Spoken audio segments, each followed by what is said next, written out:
Hey, everybody, and welcome to the Rabbit Trail Podcast. This is where we're chasing truth wherever it runs, and this is episode number 86. 86. I love how you repeat it exactly with the same tonation. I know. Consistency is so important in life. Whatever you do it with consistency. Next and time I want you to integrity. repeat me in Spanish. All right. No, if you're joining us, we are glad you're with us. My name is Greg Harris. I am the senior pastor here at Olive Branch Community Church, and this podcast is brought to you by Olive Branch, and we're glad that you would join with us and check us out online or here on this podcast. But however you join us, we're excited that you're with us, and we're going to be jumping into some different topics that deal from our sermon series that we're in, and we got some questions that you guys asked. But before we do that, my co-hosts are... Hi, I'm Stephen Oldham, the local outreach coordinator, and guess what? There's a new place to listen and watch us now. Ooh. So you can subscribe to our YouTube channel at Olive Branch Community Church or Olive Branch Church and School. Church and School, and you'll see us on there. There's like 2 episodes. There's already about 100 you've watched. So yeah, subscribe. Definitely like on there because that'll push the algorithm and it'll help us get kind of what the podcast out there. If you like can it, share it. Share it on your Facebook page or link it to your Instagram. But Or also you can even text it to people. I've texted lots of that stuff to people over the years. It's been kind of fun. You just go, hey, check this out, and text it. Yeah, no, you could text it, especially if you're got your questions. Like someone is sending questions for kids. It's nice to text it to their families or whatever. So yeah, let us know you're listening to us, what platforms you're listening on. Subscribe, give us a thumbs up. We'd love to know. All right. And yeah, if you like it, share it. If you don't like it, and this is, specifically going out to Nancy. Share it anyway. Yeah. Oh. Go ahead and share it anyway too. So, so yeah, we are on YouTube. That is exciting. And also, I just want to point out that starting today, I think there's going to be a format change, and that format change is we're going to discuss the topic first. We'll get to the questions later, and that will make you guys stay till the very end. So, Or fast forward. Yeah. Oh, this is boring. Don't fast forward. Listen to the important parts. If they're avid podcasters, they've already set their podcast device up to easily skip through whatever they don't want to listen to. So, all right. And so again, my name is Brent. I am the connections pastor here at Olive Branch Church. We would love to hear from you. So let us know what you think of the podcast. If you have any questions, go ahead and send those in to rabbittrail at obcc.church. Rabbittrail at obcc.church. And you may be wondering what this is. This is a new look here, and it really came to our attention with the comments that we got from this week's not live podcast, but the YouTube podcast was, hey, Stephen and Greg, you guys look great. Brent looks a little dumpy and fat. So can you just put something behind him to just distract us from that? And so there you go. You are welcome. at certain angles, it could look like a halo. It could. I'm an angel, people. An angel with rabbit ears. Yeah. This is bad, Brent. We've given you a video feed, and this is just going to go way too far, isn't it? It really is. I mean, like the live event. My wife was there, and when we came home, she just goes, "Oh my gosh, you get an audience, and you are."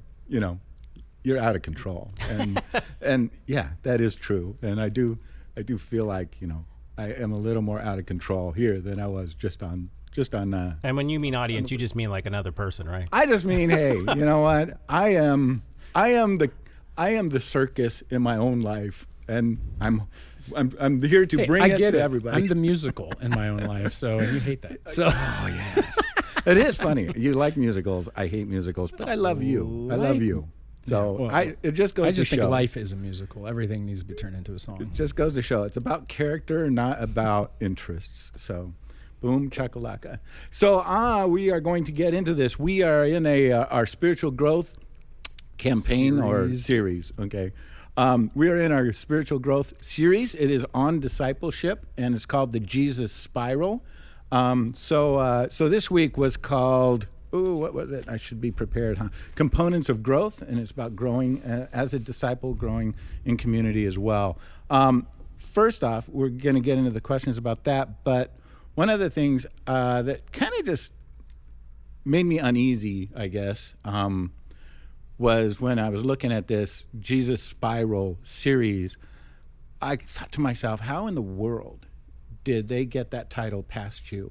That it wasn't the Jesus triangle, it was a spiral. Oh. I mean, to me, just knowing you, that made me uncomfortable. And I thought, Greg is not going to be happy with this. I can never get to the end of my worldview conversations. Yes, it always starts with a triangle, but always ends with a spiral. I've never ever gotten there with people where I'm like, you got a spiral. And this comes actually for anybody who's really want to nerd out on why I like spirals and what's triangles. The big deal. I didn't even know you liked spirals. I've known you for over 20 years. Triangles comes from tri-perspectivalism. What do you think about Venn diagrams? That's really what matters the most. I don't know if I like those as much as some people. But the idea is that in this book by Grant Osborne, it's called The Hermeneutical Spiral, he is dealing with a very modern problem in hermeneutics, and it's a pretty thick book, but I read it because I like philosophy stuff, and he was dealing with the problems that we have in just in how we communicate. Like who is the perceived author? Who's the real author? Who is the perceived audience? What's the real audience? Can you really break this, get to the real question? This is like questions Derrida made up, and like game theory and all these different pieces that fall into linguistics and semiotics and all these weird stuff. And he just kind of breaks it down and goes, look, we can get to the truth, but we just have to make it's a hermeneutical spiral. You're always spiraling closer to the truth. Every time you come around, you're coming with new information, new knowledge, new stuff. And then, I've studied some recovery group stuff out there, and they use the concept of they always draw it like a spring rolling forward. Well, you got the 12 steps and then start back and do the 12 steps and start spiraling, back and do the 12 steps. You're never coming to the same spot. And that's critical when you're talking about like recovery for recovery people, because they can feel like, oh, I fall off the wagon, I'm right back at the beginning. Yeah. And they're like, no, you're where you're at. You're just now going back through the process. Just keep going. You're progressing. You're never regressing in that sense unless you stop completely. And so to me, that was like, that's exactly what Jesus is doing, and we'll get to it later. How many times does Jesus have to say the same sermon over and over? And he does the same kind of stuff. He sends out the disciples. Then he sends out the disciples with other people. There's this kind of repeating of stuff and a progress involved, and there's this kind of generative spiral that he's doing as people are being transformed. And that fits in that hermeneutic world. It fits in my worldview stuff, that you don't just go, you can't collect a worldview just by one time studying. Like it's over and over and going through it over, and it's going to shape you have to take a step back and come back around as you're going forward. So that explains one of the mysteries. People were like, is it a spiral up? Is it a spiral down? Yes. Well, it's a spiral forward then, right? Yes. There you go. Yeah. Because I was just like, wow. I mean, Greg obviously didn't. You can aim it slightly up so it spirals forward and up. Unless you want to go deeper in the word, and it spirals. It's a drill. Whatever, it's a spiral. I will say, though, I've known you for over 20 years. I've heard triangles every day that I've ever talked to you in my life. I've never heard spirals. So I thought, is this heretical? And I just wanted to get that off the table, that it is not heretical. No. Okay. It's just spinning triangles. All right. We're good with that. So, so during the sermon too, one of the passages you brought up, and one of the ideas too was, a lot of times it seems like when Jesus got a crowd, he tried to push them away. He would challenge people not to follow him. And slip in my mind right now, what was the passage from this weekend? Or Luke chapter 9? 9? Yeah. 57. What did that say? Well, people were asking him a bunch of questions, and they're saying, as they were going along the road, someone said to him, I will follow you wherever you go. And Jesus said to him, foxes have holes, birds have the air, have nests, but the Son of Man has nowhere to lay his head. And so he goes through a series of those questions. So if you want to follow me, this is going to really suck for you. And so it's like, I don't want you to just be comfortable. I want you to realize that following me is going to be difficult and almost the opposite of, I think, what a lot of us do with evangelism is, oh my gosh, you give your life to the Lord and everything's going to be great and rosy, and you're not going to have any problems, and you're going to be happy and joyful, and joy. And then they give their life to the Lord and they still find tribulation and turmoil in their life and difficulties in relationships, and they're thinking, this was a crock, you know? Yeah, I think that's been a hard deal, because as sales has grown, and sales has always, find out what they want and get it to them. Kind of the idea that's behind sales is like discover what the person's looking for and show them that they're going to get it. And Jesus is kind of like the opposite of a modern day kind of guy doing, that kind of sales work. He's legitimately like going, oh, you want to come out? Sure, but it's going to be really ridiculously difficult. It's like almost more like how exercise people try to sell exercise, but then they're like, but in the end, you're going to look like this, and Jesus is sort of like, you're going to live your whole life, you're going to die, and then you're going to raise from the dead and you'll have heaven. It's like heaven's the sales job. So you really are like, well, can I just wait around till then, trust you at the end? And he's like, no, you can't have all these other distractions. You can't go live your life and bury your dad and say goodbye to your parents. And, this is going to be difficult. Like, you join me now and we get going. If you look back, sorry, you're just not fit for the sales job at the end. And that's just like not how you do things. Yeah. Except if like you're saying like, this is the expense. Like, I feel like what he's laying out is kind of the expense report. Like, this is what it's going to cost you.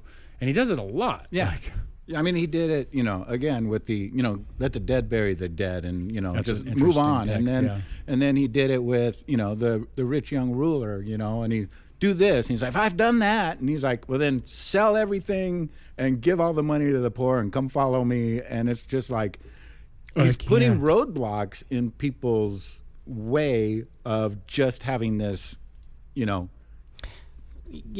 idea that there is no cost. Well, I think that's the big problem is that we've sold people kind of a bill of goods by saying, it's like, you get it for free.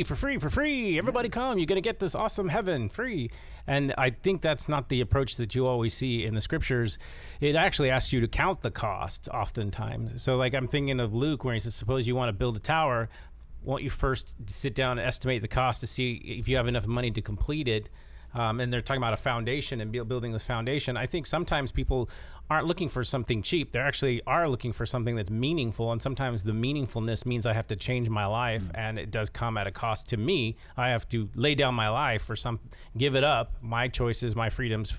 And I think we don't sell that. I mean, like people go, hey, would you like to join this group of people that get shot at a lot? It'd be great, right? And you're like, some people are like, but you'll be brave, you'll be strong, but this is going to test your intestinal fortitude. That's kind of how the military pitches things. They don't go like, if you do get a recruiter that's like, everything is free, you get a free place to stay. 3 meals a day. There are some recruiters that will do that, but I think free education. But oftentimes you don't always have to do that. If the person is really sincere about wanting to serve, they'll serve because they don't mind. They know there's a cost involved. So I don't know. I think we sometimes don't give people a thing to question themselves. Like, come as you are, sure, but you can't stay that way. So I think Christ is always telling them, if you really want to serve me, I really got to be God. There's not many options. Yeah, it's really that hard balance that we have to strike in evangelism. Like the entry cost, in the sense of Jesus paid for your sins. Jesus has done this, but do you understand what he's asking you to do? Do you understand what he's asking you, giving you? He's giving you the right to follow him. He's giving you the ability to be in the presence of God. But that doesn't mean there's not some kind of life associated with it, some kind of change in who you are. And so there, that's a really, it's been hard in some ways to preach grace alone, knowing that it is not a grace that is alone. There is a salvation that comes through grace, but then that grace births forth a desire to obey and follow Jesus. And I feel like sometimes what we've done is we've gotten what we've expected, right? So when we've told people it's free, just come, receive it, you get to go to heaven. You don't have to change, you don't have to do anything. All this stuff. What we've gotten is a whole church that people look at the church, they go, this place is a bunch of hypocrites. Like, this is one of the big reasons people aren't returning to church or going to church anymore, is they look at the church and they go, what a bunch of hypocrites. What a bunch of this, what a bunch of that. And it's because I think we got back there somewhere that the entry was like I like to say, you got in, now just sit on the bus stop and wait for Jesus to get back. But Jesus is like, I have an entire adventure for you to go on. I have an entire lifestyle for you to live. You're supposed to become like me. I want to lead you, but it's going to cost you. Don't think you just get to receive this great, amazing salvation that I give for you, and it not challenge and cost your life to something. But they go, oh, so you're saying I got to earn my salvation? No. Yeah. You're saved, and in response, you're going to follow Jesus. That's the hard part about it. And then it kind of reminds me too, like when people, come to me for counseling and, they go, does it cost? And I'm like, well, no, but you'll get your money's worth. Yes. Well, it's just like Yeah, that's a good way to put it. it is free to join the military.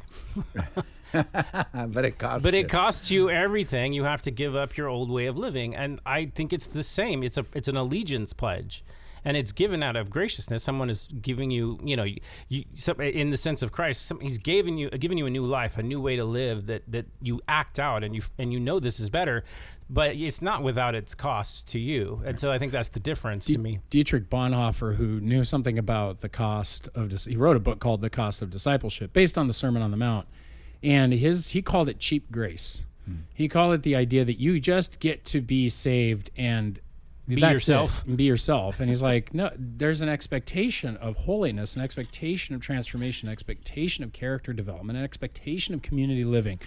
And in his book, he just really he was challenged. I mean, this is a German who lived during the Nazi era, wound up joining the Nazi Party to undermine the Nazis and try to kill Hitler. I mean, he wound up after the Valkyrie plot failed, he was part of that. He wound up being killed because of his faith in Christ. Like, he believed he needed to be faithful to Jesus by going in here and doing what he thought was necessary, because he believed it was costly, that everything was going to be costly. And if you look back in history, and a lot of Christians haven't examined the history of the church enough to look at the martyrs and go like, why would these guys give their life to Jesus and then die? Like, how many Christians are ready for that in our current time period? Like, Jesus here is very clear. He's like, if you're not willing to not say goodbye to your mom and dad, are you really going to be willing to die for me? If you're not willing to pick up your cross and die to yourself, right? If you're not willing to let the dead people in the tomb bury your dead granddad, in other words, he's buried already. Just come follow me. Why would we? Well, it reveals your allegiance. If you say, like, I want to join the military, but I'm going to go home and spend time with my family whenever I want. Yeah. I don't know if that's really that you understand the pledge that you're giving there. So I think that's kind of what it does. It reveals whether you have another allegiance. And so if you're still holding on to your old self or part of yourself, and you're not willing to surrender all of yourself for what Christ did for you, then it shows that you have a lack of allegiance. In fact, what's interesting about the word faith is fidelity or allegiance is actually a fairly accurate translation in the Bible. And as you begin to look at it in certain contexts, check it out. It's kind of interesting as you read Paul's literature. He often references the idea of having faith in the midst of suffering and trials, that's the place it pops up the most. And it's like this willingness to stay in loyalty or fidelity to Jesus amidst your suffering. And Jesus is very clearly telling you right at the beginning, he's saying, guys, you want to follow me, I get it, but it's not going to be easy. The animals are going to be more comfortable. There's going to be the big life things in your life are not going to be seen sometimes. You're not going to get to go to those. And guess what? You got to love me even more than your family. And I think that's that last one in our current time period that's really throwing people off. More people are dedicated to their children's well-being and future in the sense of like sports and stuff like that and schooling. And I go, but what about their spiritual life? Like I've met plenty of people who their children don't go to church anymore because dad and mom were dedicated and examples, quote unquote, but the kid knew sports is where my bread and butter, my bread is buttered. That's where I'm gonna live it. And they wind up being non-Christians because sports was more important. And they oftentimes say, well, mom and dad were hypocrites. Yeah, give it up for a season and see if where your allegiance lies. Sometimes that's like it's just like the military in some senses because I joined and I didn't know what the heck I joined up for. I knew I said the words and I knew I made the pledge and I knew it was a serious thing. But I think like everyone, you discover and you get retested each time. Like, do I really want to do this? You'll see people question their pledge, and it's the same in a Christian's life. You're not always going to know once you come to the Lord what you've completely pledged, but you know what you said, and so then you have to go. Am I going to live up to what I said, despite not knowing all of the specifics? And I think that there is a worthy we have an example of what Christ did for us to show us, even more so than the military, how faithful he would be to coming through for you.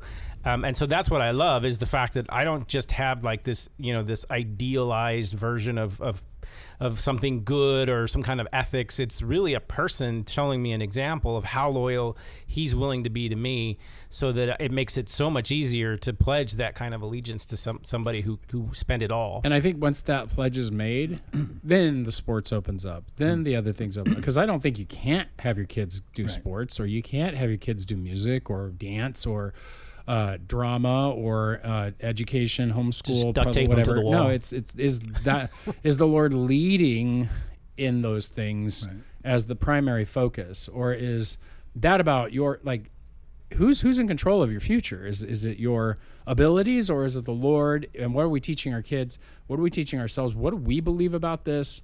And this is the challenge I think Jesus is giving us in these kinds of texts, where we're just like, oh, that's not comfortable, and it's not comfortable. It is not comfortable to talk about the things of Jesus in this current culture. And I will say, sports is a big deal, and just because it's in our culture so invasively. But it's that idea of, are you discipling your children in sports, or are you discipling them in Christ, right? Well, it's like, you don't have to totally forego sports, but if that is always your priority, why would you be surprised that your child, as they grow, doesn't make Christ their priority in life? And I would say too, just part of it too is, how do you make sure that they're getting that spiritual guidance amongst all that, right? Because sometimes like celebrity kids, they bring tutors in to teach them because they're busy and they have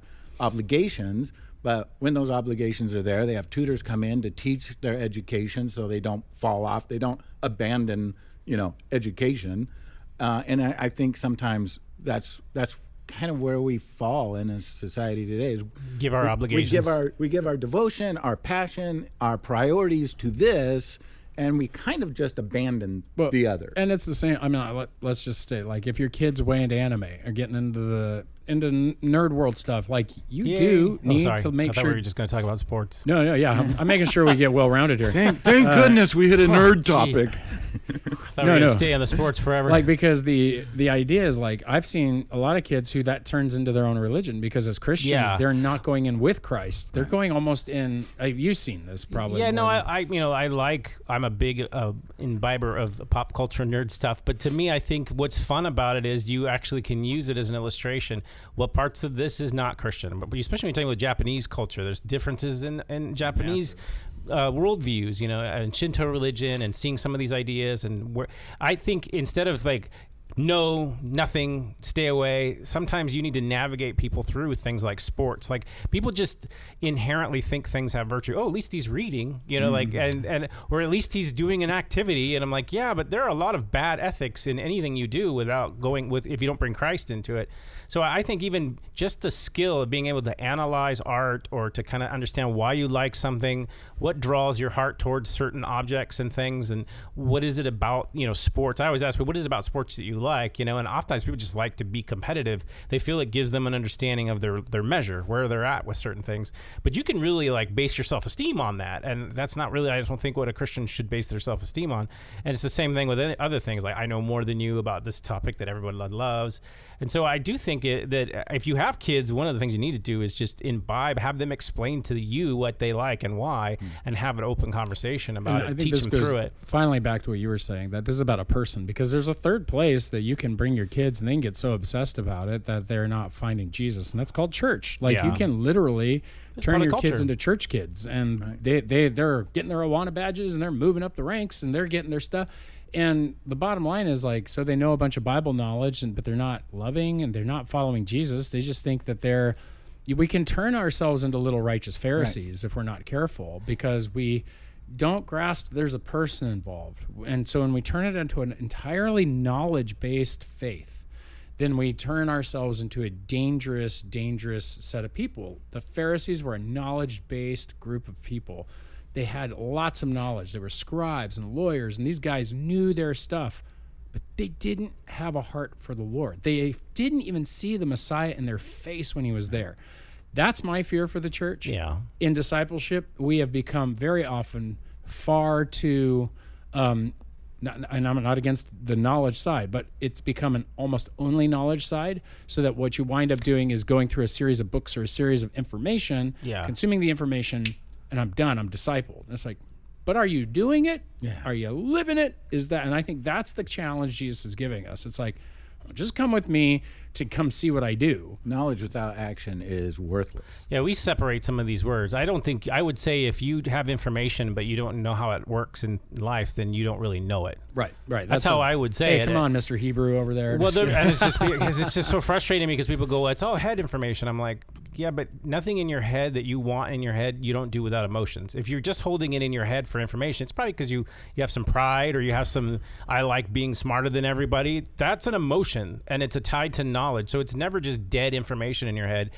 Even if it's dead, it's a choice, right? So there's this emotional attachment to all of the knowledge. But the Bible is really clear that if you don't do or act out or at least struggle with what you're doing, then you don't really know it. Yeah. And I think that... No, and I think that's the trick is that we too often separate like just information. So it's like, okay, you know all this stuff. Well, when do I see it in your life? And I think that's important to emphasize. Then you don't really know it then. Yeah. And the idea of Jesus kind of pushing people away, or at least making them pause and think about, the cost of following him. And I think the church in general, overall, kind of where they err and times is you've got the one side that is very legalistic. Everything is legalistic and rules, and then the other side is like there is nothing required of you, and like both sides. No, you go down those paths and it's wrong, and it leads you away from Christ. You're following rules or laws. You're not following Christ. There is a requirement, and the other side, one side would say, that no. When you start saying there's requirements to following Christ, well, then you're getting legalistic. No, you're not. And there is a book that I love, and we just were talking about it the other day. And I read it years ago, and I absolutely love the book, and it's called Not a Fan, and it's by Kyle Eilman. He's a pastor, and he wrote this book, Not a Fan, and he said, I am not a fan of Jesus Christ. And so that statement kind of seemed like, whoa, what are you talking about? And he's like, no, Jesus Christ didn't want fans. He wanted followers. He didn't want... We're not talking Twitter followers here. Right. Yeah. But follow us on YouTube. But it was like Jesus didn't want fans who are like passionate, enthusiastic admirers. He wanted followers. So he didn't want us to dress up like Jesus at Halloween, right?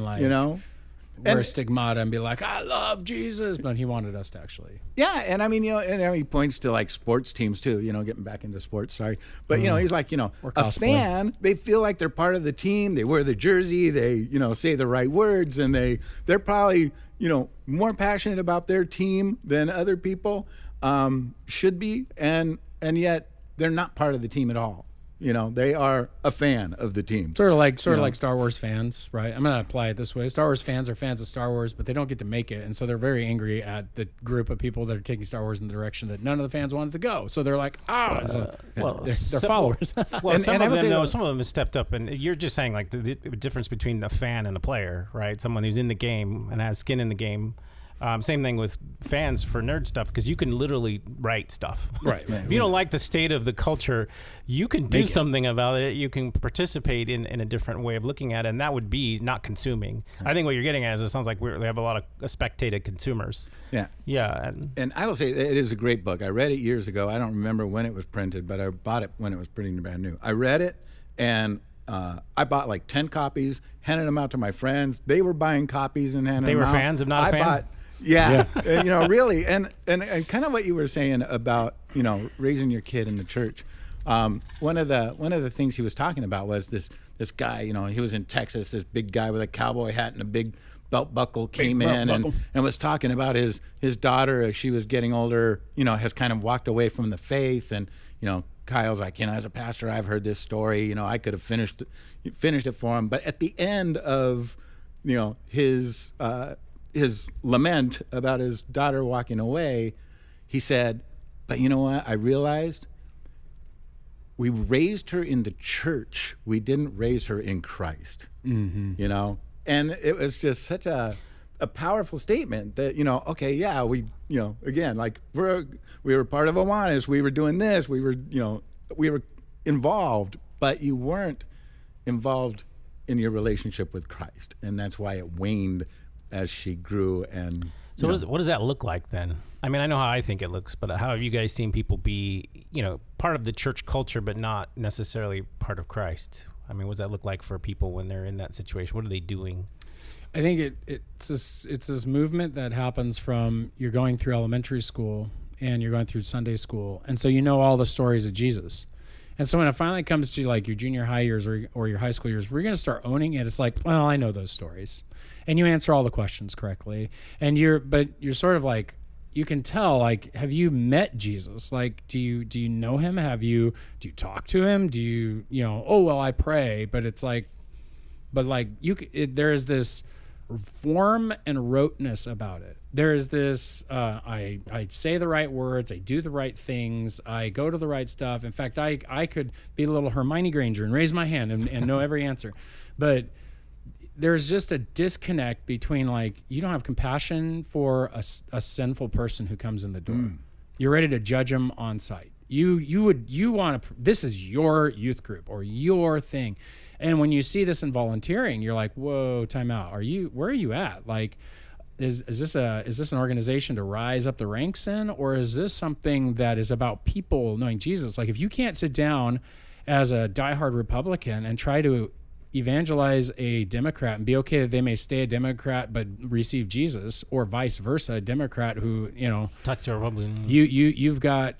You're walking. Are you engaging with Jesus? Because he would literally be like, I care about their soul.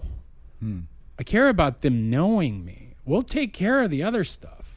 By the way, you have some things to take care of. You know, is there a self-referential correction? Is there a humility in which you've met the living? Humility is the one thing that I see in people who really have met the living God.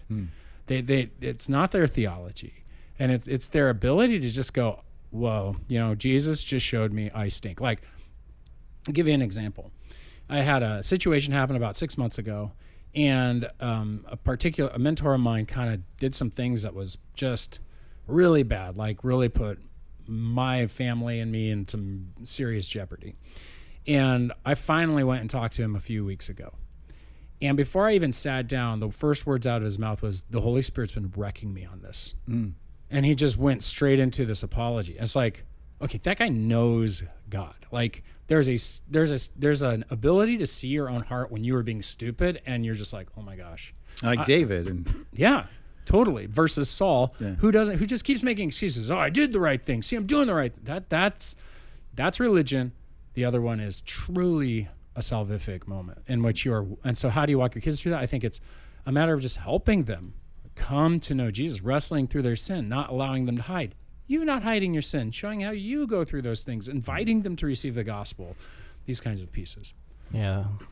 But again, I would recommend the book Not a Fan to anybody out there. I think it is a great book that walks that middle ground between following Christ, has no requirement, you know, and legalism. And I think it does a beautiful job in really kind of just identifying, and it's always asking you, are you a fan or a follower? Look at your life, you know? So it really is a great book. It's fun, it's funny, but there is a seriousness to the book that makes you really examine yourself. And so I want to recommend that book to anybody out there.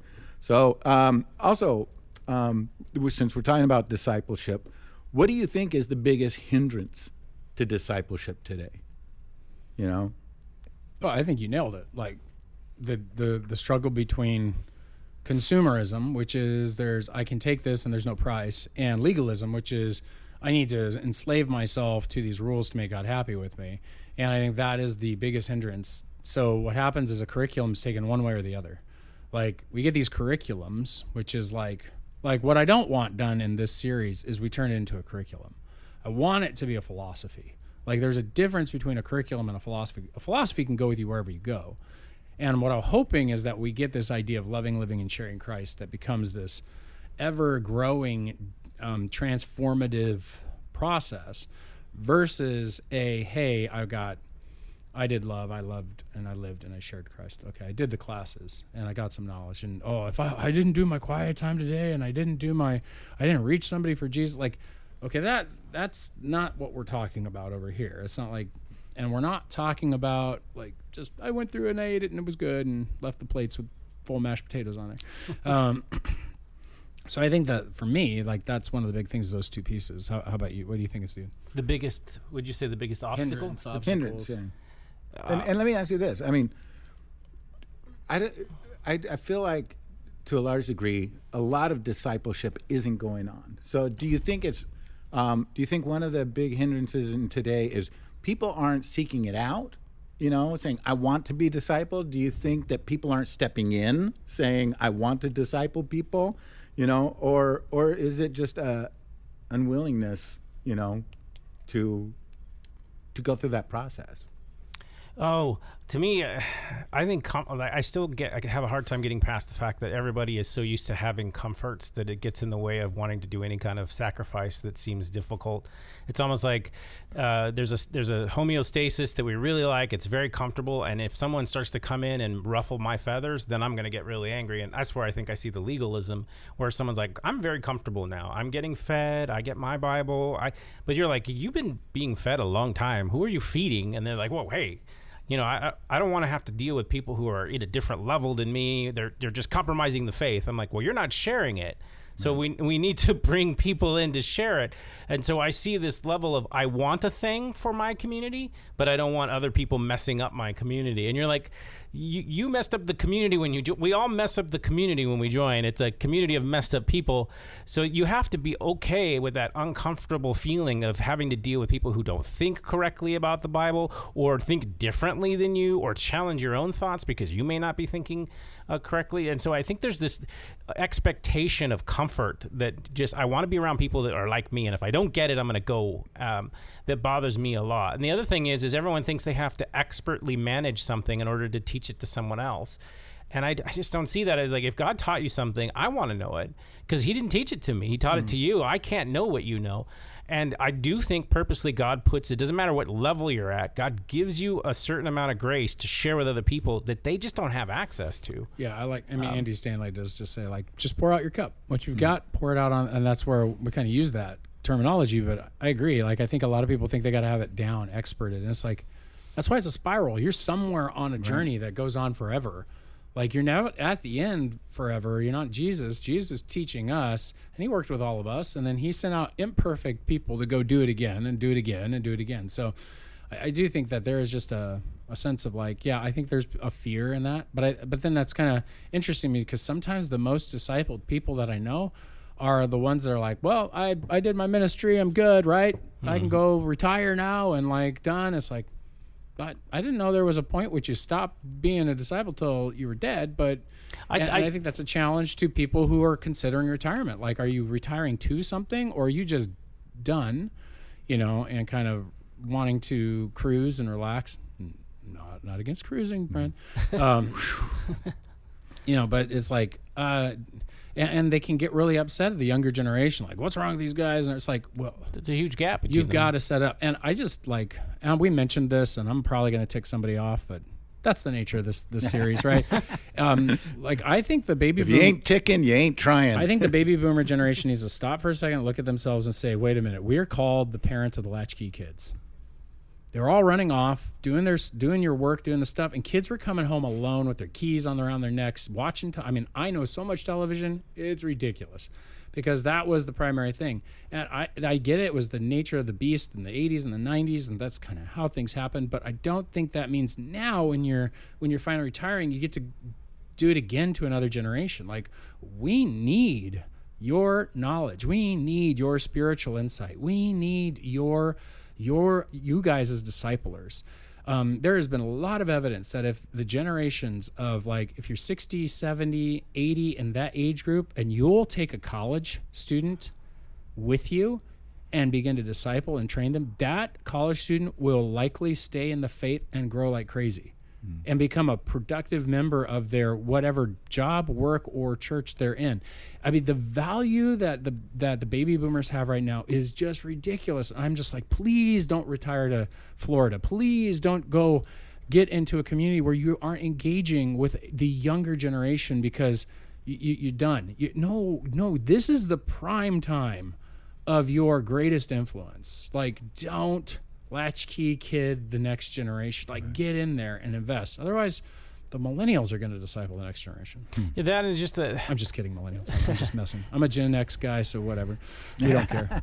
Got it. The other obstacle for me would be not seeing the value of persuasion over coercion, thinking that I have to beat someone into submission when they don't agree with what I have to say, or trying to control things that you can't control. I mean, you can control behavior in your home, but I honestly think that isn't really the main role of a parent. Your main role is to disciple children.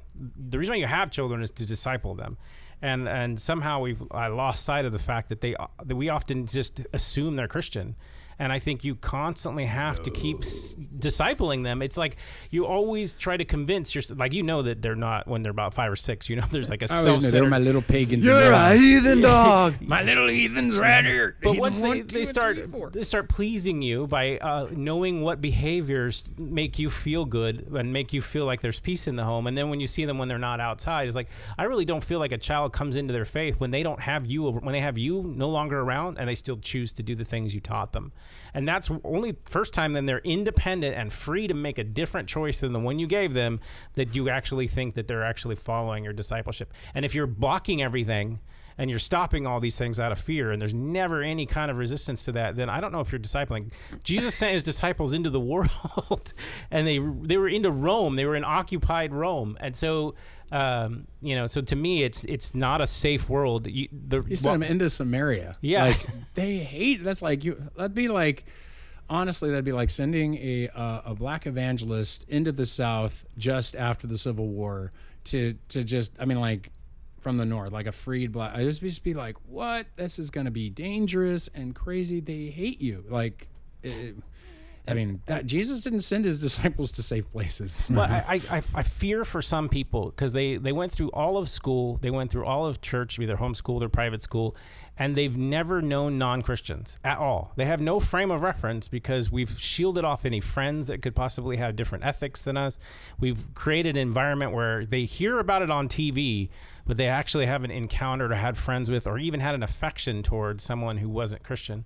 And I realized, like, once you have the freedom to do that, you're going to feel like it's a bait and switch. You're going to feel like, well, they're human.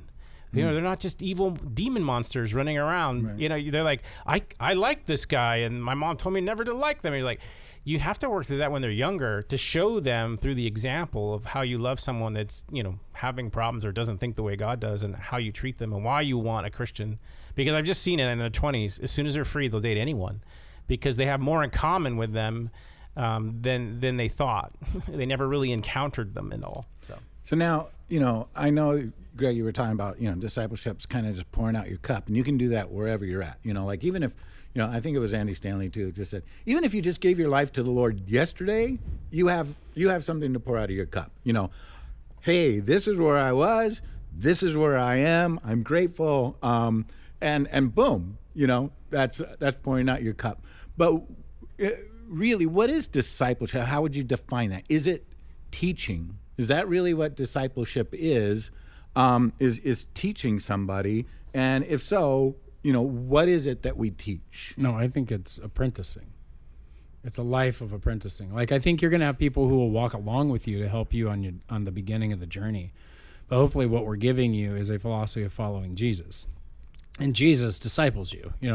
It's I think that we get this idea that, oh, well, I'm discipling somebody else. And I really do think it's less that, it's that I'm bringing you in. I'm helping you understand who Christ is and what he is. But the Spirit of God's the one who teaches you the truths, according to the book of John. It's Jesus who is discipling you still. We're all disciples of Jesus.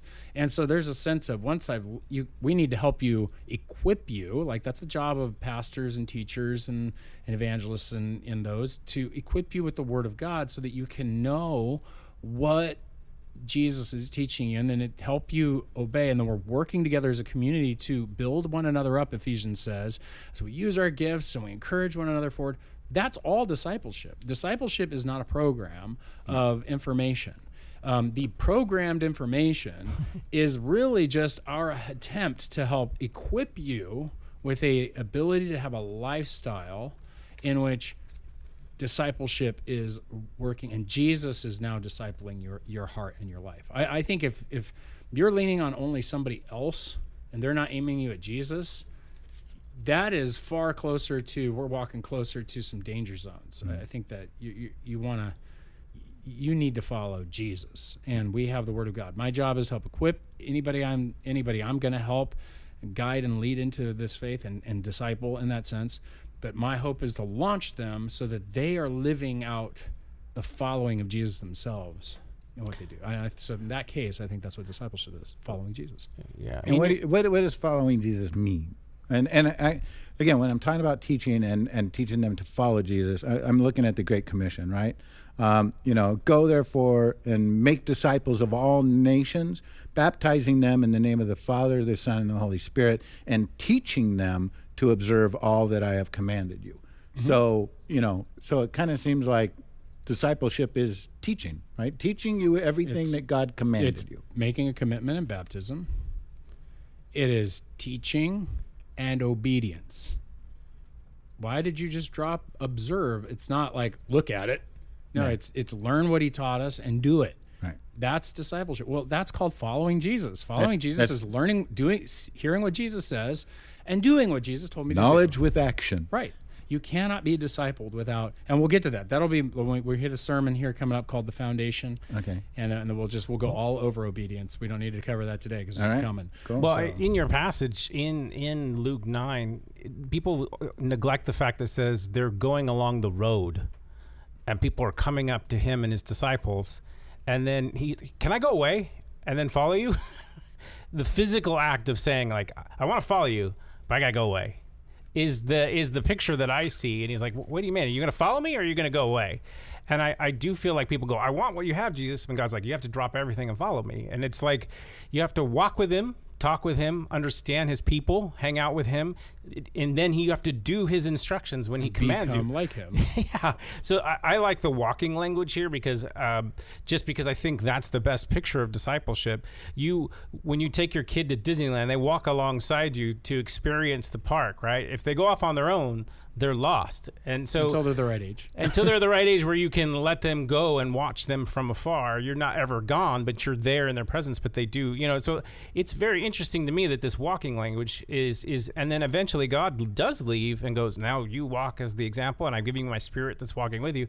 And we overlook that because most of the culture here of discipleship is following someone's footsteps physically, listening to their life, watching where they eat, how they talk to people. And I think that if you don't have some of that in the church, then you are missing discipleship. You have to hang out with enough of followers and Christians and following Jesus to really follow him in the right direction. Otherwise, you're just kind of going, I'm a follower, I'll be back. Right. And you're like, you can't come back. I'm already moving. You know what I mean? I'm going. You're not going to find me. You're not going to find me.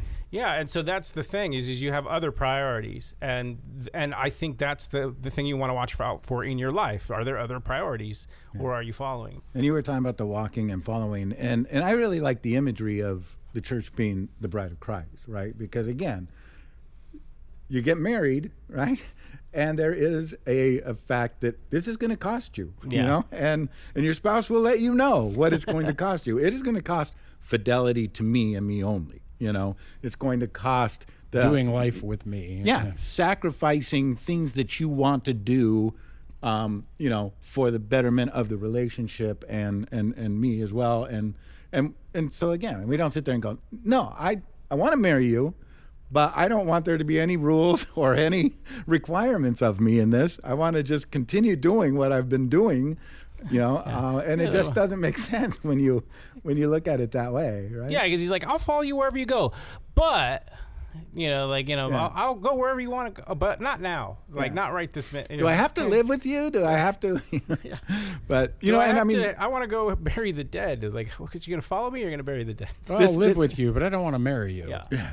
Yeah, exactly. I don't want to Pretty be much. faithful. I don't want to live with you. I don't want to spend time with you.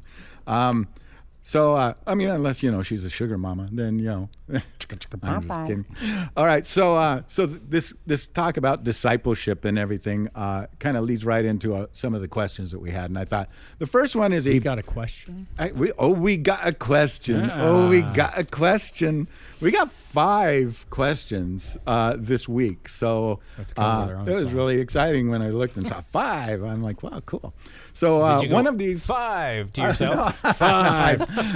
It wasn't a verbal. Totally, I'm going to get you dressed up like the Count one day. So you're like, 87. 87. Like, 1, 2, 3. Yeah. That'd be kind of a boring intro at that point. Oh, gosh. So this is from Debbie, and it's kind of a personal question for each of us, but it really deals with the discipleship.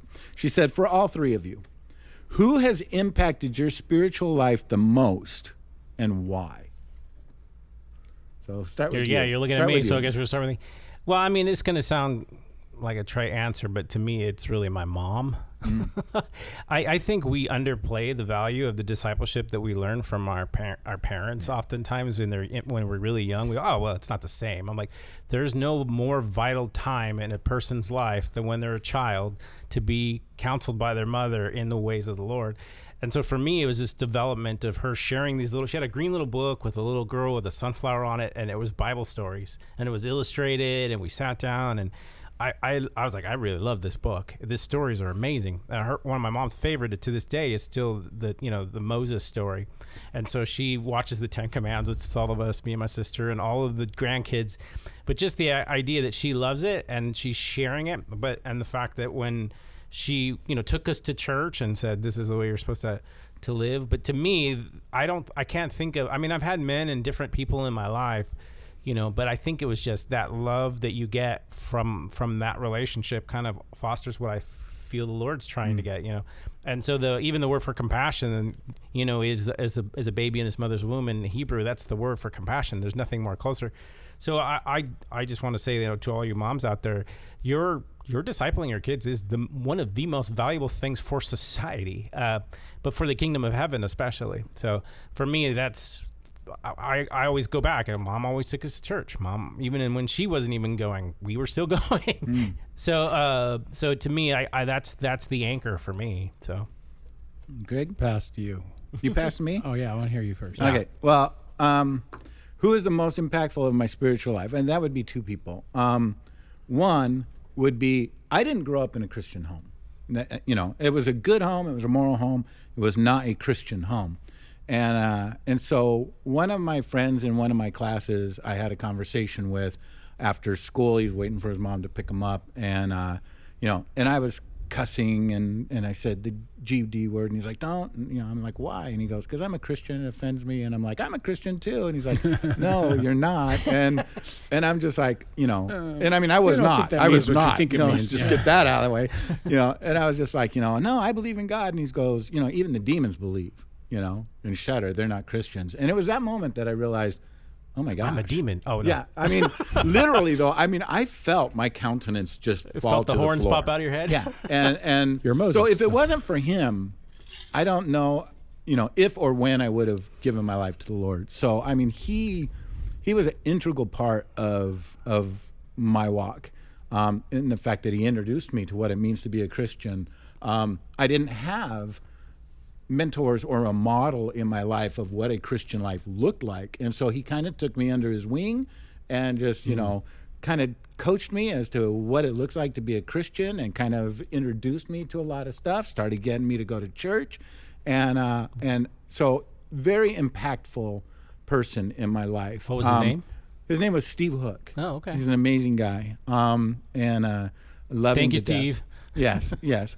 And, but, I was a passionate Christian at that time, but I was still a baby Christian, and so for the next couple of years, I was still a pretty baby Christian. And I think without the foundations of it in my house, we kind of fell away, at one point. Then we came to Olive Branch and got it. And so I will say, and this is not blowing smoke, this is not, giving kudos to you, but absolutely, Greg, you are the biggest mentor in my life, the biggest spiritual impact in my life. And we've had a relationship for over 20 years, and it started with, us being youth group leaders.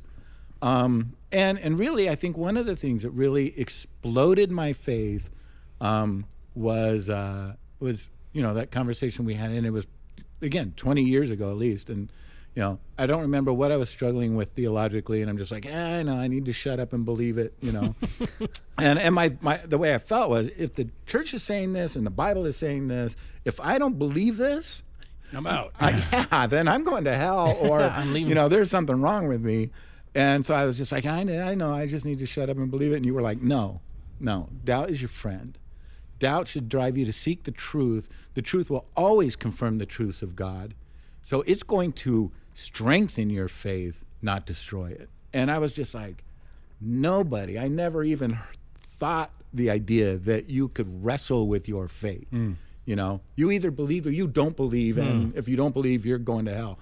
And I realized, no, there was this freedom to explore my doubts, to explore my struggles, and grow. And, we have had a very strong relationship for the last 20 years. Lots of fun conversations. Yes, a lot of tough conversations, a lot of calling out conversations. So, it's just been a great relationship, and absolutely, without a doubt, I feel like, other than coming to the Lord, you have been the biggest impact and mentor in my spiritual life. Oh. And you are way younger than I am, So obviously it shows great humility on my part to listen to some kid that's kind of wet behind the ears.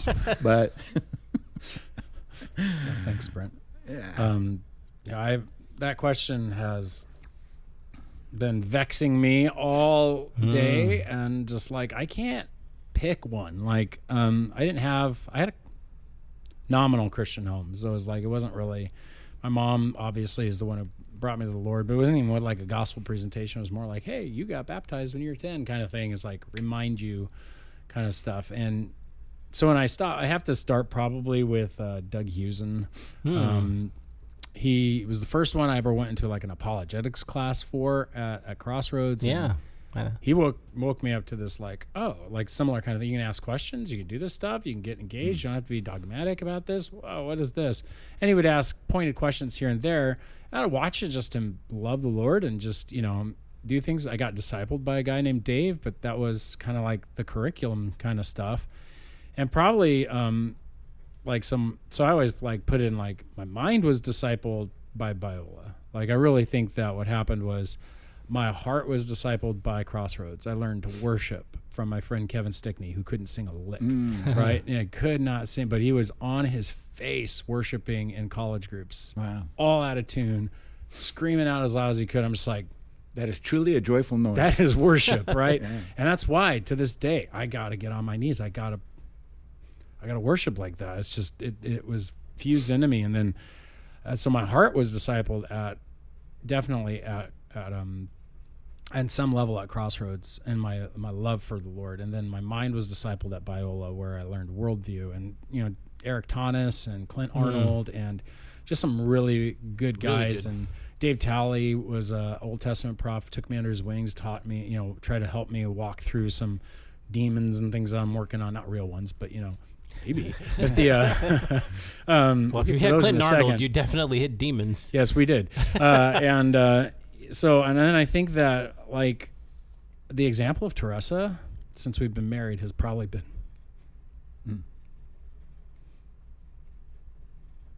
she's just living it and living it and living it in her prayer life. And like, because I didn't grow up in that, I didn't get to see it. So I got to see how she did it with my kids. And it's just been, it's been beautiful. So, awesome. Yeah. And again, there is no substitute for discipling somebody, mentoring somebody. It will impact their life for the rest of their life and eternity. And you are invited to be part of that process. So we wouldn't be where we were without the people that impacted us. And so again, get out there and disciple somebody. Thank you for that question, Debbie. Yeah. And Debbie asked another question. So this is 2 for Debbie. So I think Lisa won the most questions or Debbie most just took emails. over. And I think Debbie is like, no, I'm wearing the crown next time. So so Debbie says, hanging out with junior high during recess can be interesting. Here are a couple of questions that came up. Jacob in the 7th grade asks, can angels sin? Okay, wait. So does this count for Debbie as a question then? Or is this, does this count as the junior? It counts as an email. Okay. So, good. yeah. Okay. So, we're good with that. right. Jacob in the 7th grade asks, can angels sin? And Katie from 7th grade asks, can demons appear as humans like the Bible says angels do? So, All right. Fun questions. These are really cool because the first question, can angels sin, actually has kind of some controversy around it. It's not, it used to be very ubiquitously answered. That means everybody, all theologians pretty much answered it the same. In fact, I got a book here from Ron Rhodes. It was his Angels Among Us. He was like a pretty popular author for like apologetics and different theology stuff in a contemporary form. And he goes through, and in the section that he talks about it, he's quoting Ryrie and all kinds of really theologians at the time. And the answer was like, look, no, they can't. There was a point at which they could, and then they were sealed, so they're called holy angels now, or elect angels. So there's this idea that group is no longer going to sin against God. They're not going to fall any further. They've seen the fall, they've watched it, they're on God's side, and so he's elected them, he's put them into his group, they're his guys now. That's kind of the older viewpoint of it, and that comes from like a few spaces where it's like in Jude 6 it says, and the angels who did not stay within their own position of authority but left their proper dwelling, he kept them in chains under gloomy darkness until the judgment of great day. Jude, so the angels who've fallen. But then 1 Timothy talks about in the presence of God, Christ Jesus, and the elect angels. That's a weird way of putting it. Like, why are they elect? There's a big conversation about it. And then, Jesus even those says... are the Calvinist angels. Yeah, exactly. Okay. They had no choice. For whoever is ashamed of me and my words, of him will the Son of Man be ashamed when he comes in his glory and the glory of the Father and of the holy angels. And so now there's a sense that some are profane and some are holy. Right. Is this a holiness as in set apart to fight for God, and therefore they've been put in a position in which or are they holy because they are? But holy is always used in a terminology of that which is purely capable of being before God and doing things for God. So that would place them in a category of like not likely they're going to sin. However, Michael Heiser, who's done a lot of work and study on angels, he actually quotes a few texts from like Job. And again, Job's a poetic book, so we want to, it's kind of licensed there. I don't know. He's not going to be dogmatic, but he's going to just say, look, there seems to be a sense that God doesn't trust his own angels. And so and this is after the fall. It says, and so he says, Job 4:17-18, can mortal man be right before God? Can a man be pure before his maker? Even in his servants he puts no trust, and his angels he charges with error. So he's like, all right, so can they sin? Do they have a method of being forgiven and sacrifices and whatnot like that? There's no evidence of that in scriptures. In fact, it goes on, behold, God puts no trust in his holy ones. So this would be like the council, and the heavens are not pure in his sight. And so while that may mean that the fallen spiritual beings are up there intermixing or whatever, it's just kind of interesting stuff. And he would say, like, it seems to leave it open that they might be able to continue to sin. But the idea of the elect or the holy has been the classic position that no, it's not likely anymore they could sin. They had the opportunity at one point now, and then they don't now. Is that they're kind of chosen their sides, and the sides have been pretty much out.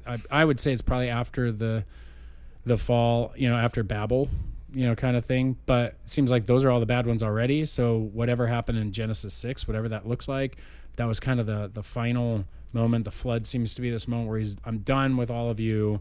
I'm wiping your offspring out. I'm locking you away, like Jude says, in this gloom. And so there might be, some people anticipate that. And then last is but then you got the weird stuff where Paul's like, hey, cover your head because of the angels. Yeah, and so that's you're what I like, was thinking. Yeah, so it's a little interesting. It's a question that's debated. And I'm not comparing us to angels because we are not angels, but it kind of sounds like us, where there is a place and time, like now, where you make your decision whose side you're on, and then when eternity comes, then you're locked in. There is no more sin. There is no more opportunity. And we're going to end up judging the angels, which is kind of an odd reality, but. Yeah, with angels is interesting because there is I think this is true. They're a lot like us in some senses, in the sense that they have somewhat of some kind of free will limitations. They have limited free will. But I actually look at it as they now have the consequences of what happens when you do. And when you're closer to the spiritual world of God, you see these consequences, it may just be like, oh, I definitely don't want to choose that. And so maybe it's something just innate in the fact that they're in the spirit sense, in the spirit world. You see the consequences of out and out rebellion when you're that close to the Almighty. And so I do think the more you know about God, the more you're going to see these consequences be kind of final. And so I do kind of see that. But the question is, do they currently have the potential? I guess would be the question to me. And I don't know if we have a definite answer. It just seems like there's nothing in Scripture that would indicate they would choose to do it currently. Right. While they may have the possibility, they're not going to, which is weird to ask then, would they have that potential throughout eternity? Or is it going to be closed off to them eventually? So because I don't see this playing out again. Like, I don't see a temptation cycle and fallen angels being told to us, hey, this is going to recycle. No. And so I think that's where the concern is about, can angels sin again or not? And so I think Iser just brings up some interesting ideas. Yeah. Classically, the answer would be no. But again, it's like when you first have an option to do something, because you have Adam and Eve, they had options. They engage the options and all these outcomes happen. And then there's a finality to those. These are the same beings. So they're not like new baby angels running around. So they're seeing the same consequences from these actions. And there is a course that they have modeled or seen. Well, and if you think about, and there's different models of free will. So let's play with these for a second, because I call it limited free will. Yeah, there's this kind of fine line. Like, you get to this middle point where you've got no free will. If you're like in a hyper Calvinist position, they call it determinism. And then you've got libertarian free will, and there's a whole gradation of those, and there's a whole gradation on this side. And so you get down to this idea called compatibilism, in which God knows who you are. He's kind of he understands, so you can't be any other person, so you're going to act out as you are, kind of idea. That's compatibilism. And then there's this kind of libertarian free will that's called concordism. And this is the idea that you have this gap of freedom, and you are not going to choose the evilest of evil, because that's like disgusting. But when we were Adam and Eve had the choice of the best good all the way to an evil.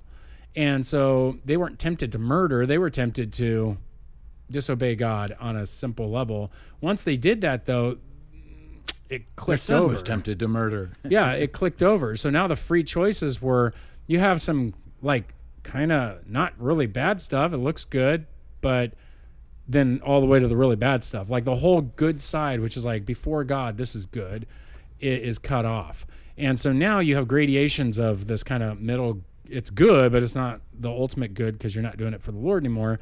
But it's good, and you can choose doing good, and you can stay in this kind of little zone. But when you choose evil, it clicks you over. It just keeps moving your moral choices to deeper and deeper. That's why people start with little sins. Free will Overton window. Yeah, exactly. It's a little free will Overton window. And when you come to Christ, He writes it back so that now you have this choice, and because of the presence of the Spirit, you have this. You're going to choose. You'll choose evil, but really, Christians who really are following Christ and being transformed, that closes down even more. Now, if you're an angelic being, you have something similar. Yeah, it's something and you didn't similar. choose the evil. That's just becoming more and more and more and more like that choice is getting less and less there, present. It's just not going to be there as much. Their character is so formed, they would be going against themselves to choose an evil. So that's a more philosophical take on it. But yeah, that's kind of how I look at it. I mean, they're like us, but slightly different in the fact that what domain and what jobs and what they're created for is slightly different than what we're created for. Right. So this third question here is from Sylvia, first-time emailer. So thank you, Sylvia. Wait, no, we didn't answer the second kid's question. Yeah, there's another one, I think. We'll get to Sylvia in a second. Oh, can demons appear as humans? Now we're on the opposite side. We're talking about Right. angels. Now we're talking about, this was actually more tricky.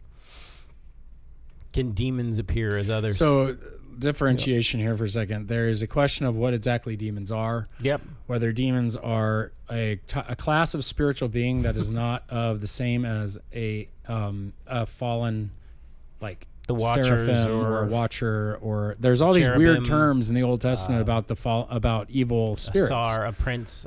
Right. And so are they the same? Is Satan the same class of being as a demon? And the answer is no. He is a kind of son of God. A spiritual being of a different class. Maybe a seraphim, a kind of being. That's what I think he is. A demon Seraphim. is some sort of lower class spiritual being that is seeking to embody or engage. So, generally in the Catholic Church and Western Church, we've kind of thrown all those into the same pot. We said angels, they're all angels. But if we're being very specific with the biblical context, especially in Hebrew, right, then you're getting to a more nuanced approach that there is these, you may be seeing these tiers as actually tiers of beings and authority. Yeah. And so a demon is the lowest level, and they have the ability to,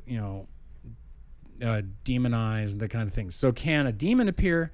No. Can Satan appear as or another a human or spiritual another being. spiritual being like a Zeus or a what they call Aphrodite or whatever? These a other principality, gods. a power, a prince, or some kind of spirit being other than a demon. This is the part that's interesting. So 2 Corinthians chapter 11, verse 14 reads, "And no wonder, for even Satan disguises himself as an angel of light." So this is referencing some books at the time period that were pretty popular, like the book of Adam and Eve, which was a kind of popular Jewish retelling of the Genesis story. And Satan comes to the wall and he looks like the angels that are singing, and he climbs up to the wall. And so it's like there's a seeming like he looks like the angels of light. It might be what he's referencing. There's a bunch of these kind of interesting references like that in his time period. And so he's like, yeah, you know that illustration out there? Like if Satan can do that, well, we need to be careful. Like, let's not do this. And so what I find intriguing is that this idea that Satan can appear as an angel of light, well, it would appear then as a human being of some kind in an angelic human being. And so the two of the fastest growing religions in the world are founded on the claim that an angel of light appeared to them. Number one was Gabriel, quote unquote, which is Islam. And the second was Moroni, the Book of Mormon. And I'm sure there are others out there, but both of them were told, here's a revelation, and they both claimed that it was given to them by these angels. And I kind of go like, can they? Probably, if it's going to really help them out. So angels, again, may only be able to appear as human on permission of God. So that's the other part that pushes back on the idea that could Satan do it if he just wanted to, or does he have to have some kind of message permission to appear in that way? Otherwise, it's Yahweh himself who's showing up. Because you have even Paul saying, if either I or another angel preaches a gospel different to you, well, how is an angel telling you stuff or whatever? And so you're just asking, is it a bodily form or do you see it or whatever? I think it's quite possible that especially when you have a spiritual being.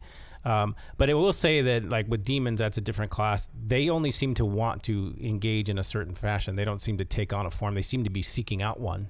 Seeking out either, Jesus cast them into the pigs. They're always either trying to get into somebody. Though I think demons are the lower class. It's these deceptive spirits that are of a higher class that seem to have a little more authority to do certain things. And it's not like they can do whatever they want. There's limitations even for what God will allow them to do. And oftentimes I find you have to give those entities permission. You have to, and same thing with the angel Moroni or these people. You have to seek them out or at least be open to them communicating with you. And this is why I say I avoid things like drugs and things like that. You're trying to seek out spiritual beings. You are, I think, very likely possibly encountering these beings, and you can really do damage to yourself. They're really good at deceiving humans. So, and this kind of falls in the same vein as this last question by Sylvia. She said, I was told the devil can plant a thought in our minds, but only God can read our thoughts and knows our heart's intentions. Is this true? So where is this in the Bible? Also, is there a way to get transcripts of the podcast? I've been enjoying the topics and discussions. So we don't have transcripts ability yet. So the only cheap. So Sylvia, I think you're volunteering. We would love for you. No, don't ever send another email to Brent. There's a cheap and way to do it. You can access any on YouTube. There's a little thing that allows you to read captions so that people for the deaf or whatever. It's a little wonky though because it's just trying to pick up our voices and translate. So you might hear something different than the podcast, but that's the easiest way. It for might now. be more heretical. But that's only 2 podcasts, and so the other ones we have to send in and work on it. So not yet. On the question of the Bible, not the Bible. The question on the devil planting thoughts in your minds. There is very clear evidence that the devil uses lies. He uses these kinds of things. We are spiritual and physical beings. We can hear the spiritual world. Now, there is no evidence anywhere in the Bible that proclaims that any being other than God can know the hearts and the minds of men. So first of all, I can't give you a Bible verse because there are no Bible verses. There is one. There's one that I found, and I looked it up in the Hebrew sense as well. It's 1 Kings 8:39.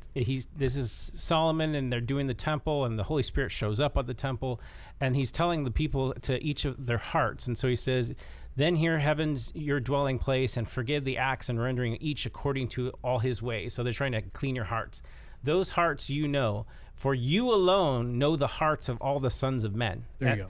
And so for me, I looked at this verse, is this a plural you? And I was like, no. It literally spells it out. God knows each and individual heart of all of the people, and only he knows them. And so in a real sense, then he's the only one.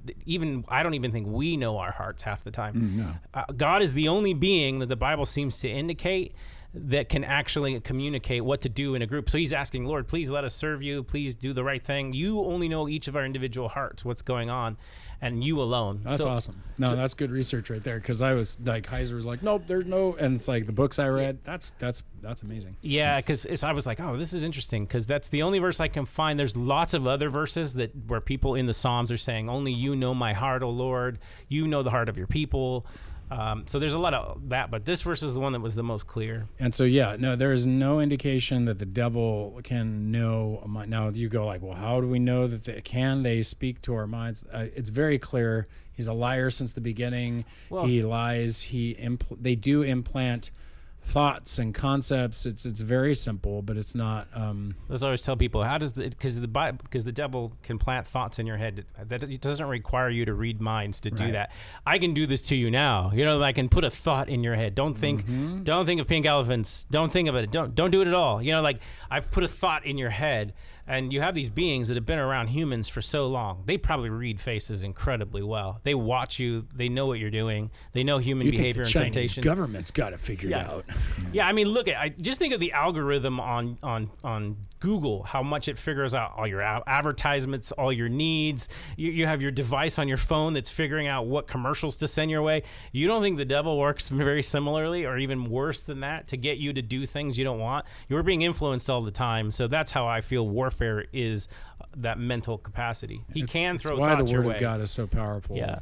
He will throw thoughts your way. Con men have made a living for centuries just by manipulating your thoughts and getting you to believe something that isn't true, and they do it without reading your mind. They just know, they know how to appeal to the emotions and the thought process of mankind, and they take advantage of those flaws, and that's exactly what the devil can do.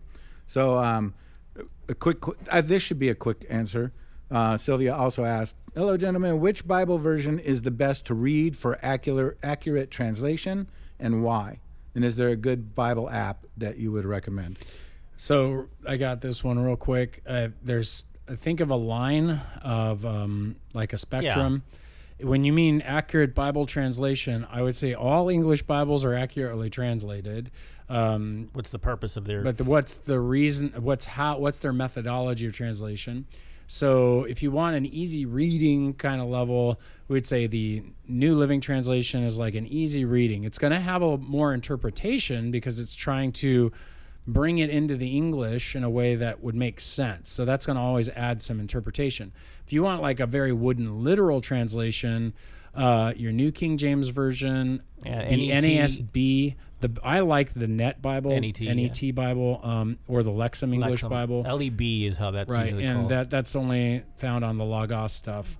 You can find it online a lot. It's free and a lot of different softwares. Yeah, and so you would these are going to be very what we would call wooden literal. They're going to leave a lot of the idioms, a lot of the ways that the Greek or the Hebrew would have said it is going to show up there, and not interpret the idea with a thought for thought. Now, if you want to go like a little bit closer to a good hard translation, that's like in the middle, kind of aimed at a little bit better reading, but stays closer to the text. That's where you're going to have your NIVs, your ESVs, or they're translating for understanding the passage more than they are about the word for word. If you were to translate it word for word, a transliteration is what that would be called, and that's actually difficult to read. That's not going to work. Yeah, and so it depends. A lot of people ask, what is the purpose of what you want to read your Bible for? What are you studying? If you want to understand for meaning, then pick a translation that's giving you the meaning, like an NIV or something like that. But if you're trying to study the word or the structure of the sentences, or even some of the logic, it's probably better to go with the an ESV or an. All right, so now we're going to do a quick drive. Her question puts us into a quick answer. Favorite app? I don't app? know if I have one. Okay, favorite Bible Logos. app? Logos. Logos Bible software. Wait, is that a real app? Free app. Yeah, it is. Free app. I didn't realize it. You mentioned it in a podcast. It's not free, though. A while back, but the Study Bible app? Faith Life Study Bible. Faith That's Life Study basically Bible? Logos. That's the free version of Logos as a Bible study. Okay. I still think YouVersion's a great app that gives you all of the various translations that you can use. And then last one would be like if you really want to have a Bible study that's kind of fun is the Bible Project's Read Scripture app. That's a really good one too. So you get those three, you're gonna have so much information about your Bible and a lot of translations to look at. So those three are great for your phone apps. With the app now or with the online, you can compare translations. So that's really where you get your best. You get 3 different translations and look at them all. Okay, so I know we're running out of time because you have to be somewhere. There's one more question. We want to wait and do that next time. Or you That's think a good teaser. or it's a good. You should read the question out maybe. I love listening to the podcast. This is from Shelley, and then that's a first time emailer too. Welcome. So thanks, Shelley. I love listening to the podcast. The discussions are great. I have a question for you. It's one my teenage grandson asked me, and I gave him my best answer, but I'd like to hear what you have to say. He asked if God directed the putting together of the various books that eventually became the Bible. I think it was something that he'd been challenged with by someone who was arguing against the Bible being inspired by God. Thank you. Yeah, we'll nail this next week. Yeah, I think this is a good canon question. So we've got a lot of good books out there, and maybe you have a question about canon. Maybe we'll send that in next week maybe too. you have a question about why we're talking about canons. Canons. Because they're big. No, it's Wickham canon has means a song. How the Bible was formed. Like a canon or a set of literature. Like a camera. Right. No. So again, we apologize, Shelley. We appreciate that you are a first-time emailer for a question. You are a teaser for and next we week. will hit that next week. So listen next week, and I think we're done here. Thank you guys. And again, if you do have questions, we would love to hear from you. We have an email. It's rabbittrail@obcc.church. That's rabbittrail@obcc.church. We hope that you guys have a great rest of your week and that you continue to chase the truth wherever it runs. And do not forget to boom chakalaka. Thanks, Mom. Love you.